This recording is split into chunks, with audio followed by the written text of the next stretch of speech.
Cool story, bro. What's up, everybody? Coming at you with another installment of Cool Story, Bro. This particular episode is about Larry Fitzgerald and an incident at the airport.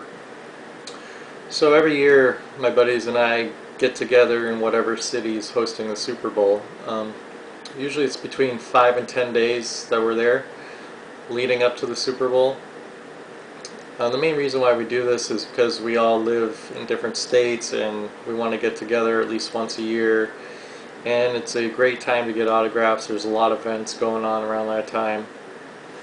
So when the Super Bowl was in Dallas a couple of years ago, we got together, and for the first 3 or 4 days it was the worst ice storm slash snowstorm that Dallas has seen in probably 20 years.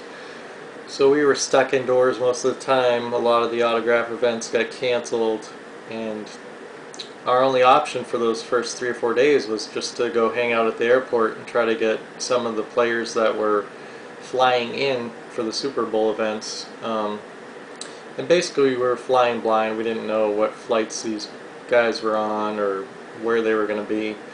And if you know anything about the Dallas airport, it's rather large. I believe there's 4 or 5 different terminals, maybe more.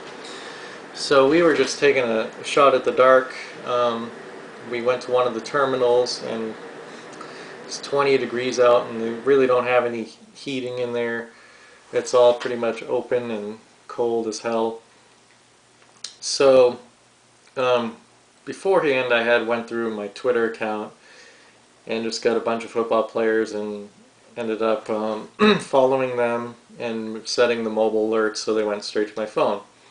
So we're just sitting in the airport, and I get a tweet that Larry Fitzgerald is flying in, and he had just landed.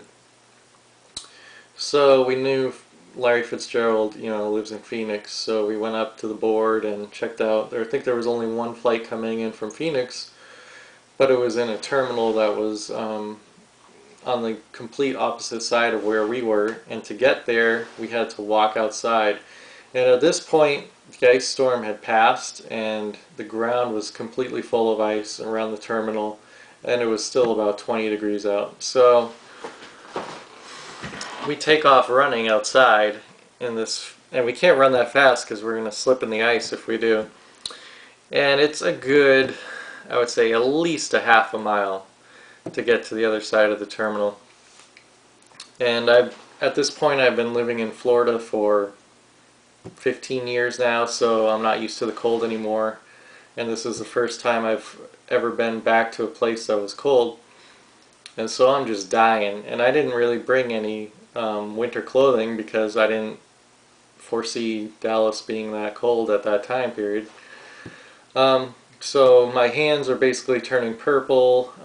Snot, I got like the Dumb and Dumber snot look coming down, and it's pretty ridiculous. So we finally get into the terminal, and we're looking around and we don't see anybody, and then about 2 minutes later we see passengers getting into the luggage area, and sure enough, Larry Fitzgerald is one of them, and he comes over and he's getting his luggage. So we go up to him, and I explain the whole story. We had to run all the way over, about half a mile away, and freezing my balls off, and he was real cool about it, and he signed for us. So that's a story about how I had blue balls, not from lack of sex, but from freezing my balls off. So, cool story, bro!